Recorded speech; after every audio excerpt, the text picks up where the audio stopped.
she's going to share us a perception of kind of how she grew up. Hey, Maria. Hi. What's up? It feels like a talk show, right? I know it does, doesn't it?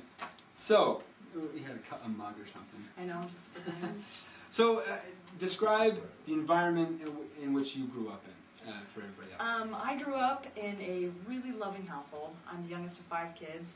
My parents did a great job of teaching us how to make good choices, about right from wrong, about treating our bodies with respect, making healthy choices, and making good choices that have long-term consequences.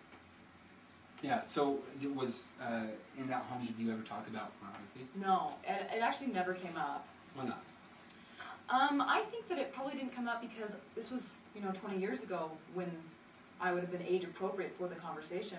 I don't think that my parents thought it was applicable.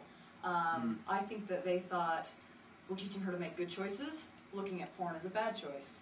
She won't do it. And I also think that they didn't realize that I was going to be so bombarded with it. Well, let's talk about that. So, I mean, you say that you weren't taught in the home growing up, and then you were bombarded.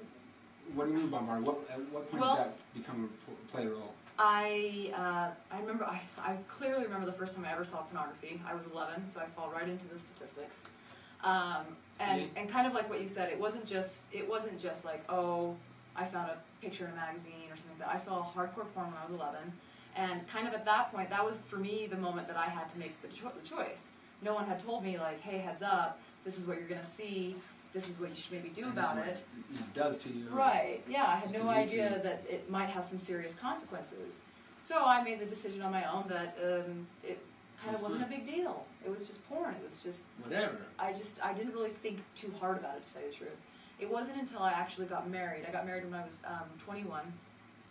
It wasn't until I got married that my now ex-husband, but at the time, when I started dating my boyfriend, he was heavily into porn, and he was addicted even then. I didn't really quite realize when we first started dating that he was addicted. Yeah. Oh yeah, I totally knew that he was looking at it. But it didn't bug you because it didn't bother you. Pornography didn't bother you. Well, what was the harm in it? If I didn't have a problem with it, and if there wasn't anything bad about it, why would... So did you engage with it as a couple? Yeah, we did. We did it. I looked at it by myself, he looked at it by himself, and we also looked at it together as a couple. What did that eventually lead to? That eventually led to pretty much only looking at it by yourself, and it pretty much led to never having any intimacy, just the two of us. And so you eventually preferred that to each other? other? Yeah, definitely. I think our preferral for it was a little different.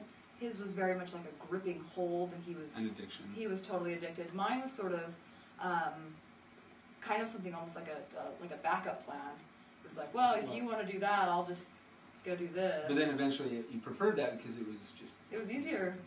And what were the consequences that eventually kind of... besides the destruction of the relationship, I guess we talked about that. Well, we got divorced, so there's that. Yeah, okay. Well, I mean, the divorce, your relationship kind of crumbled, and the love and the intimacy. And you would just say pornography played a for sure. Yeah, I mean, for sure. Once I started learning, and they started giving me like real facts about what pornography can do to... And this is post divorce. Yeah. I felt like somebody had slapped me awake. And Yeah. I could see all these moments on like a timeline of that's where porn changed things. That's where porn made it worse. There. I mean, it was just... So what would have, if anything, been different had you been educated as a youth? If I had known just how serious the consequences can be, I think I would have made a lot of different choices. I'd say. I think that I would have... I mean, it's easy to look back on something and say, hindsight's 2020. I would have never... But honestly, I think I would have. I think that I would have made 2 really major different decisions. I think the first one is I probably wouldn't have ever looked at it myself. And I think the second one is I probably would have never gotten involved into a serious relationship with somebody that had a serious addiction to it. And the reason you wouldn't have looked at it for you wasn't necessarily a moral reason, but the science kind of said like, hey, don't do this because it has these negative consequences. The moral reason for me, it kind of... Growing up. Yeah, growing up, it sort of wasn't enough. It wasn't a valid point. I'm just not a pushy person, and I'm not ever going to tell another person how they should live their life. And so that's sort of, I resonate that back to myself as well. I'm gonna make my own decisions basically. But if you bring me science and facts, I'm gonna listen. I think most people do. Yeah, I agree.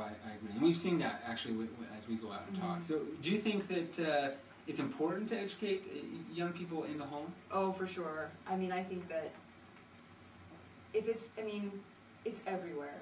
Why would we not talk about it? Why would we not give our kids a heads up? We do it with drugs. Absolutely. We do it with drugs, with cocaine, alcohol, tobacco. We kind of say, don't do it. And we actually, for the most part, I'd say society, we do a pretty good job of explaining the why. Yeah. But for some reason, pornography, we just don't address it. It's like, I feel like it's just like fallen into the cracks. Yeah. And that no one really wants to talk about it. Or maybe it's not that people don't want to talk about it, it's that they don't know how. They don't know how. Or in my case, I wouldn't have even known what to say. You know? Because like we've said, it wasn't really a moral issue for me. But now that I have, facts and science and I know why you might want to not look at it, I feel like I have something that I want to say. Awesome. Well, thank you, You're welcome. Maria, for coming. I know that you guys have enjoyed listening to her, because I have, and she's probably going to be able to answer some questions later on, because I'm sure that you probably have more questions for her than for us. But thanks, Maria. You're welcome. We'll bring Cam back on, we'll finish up.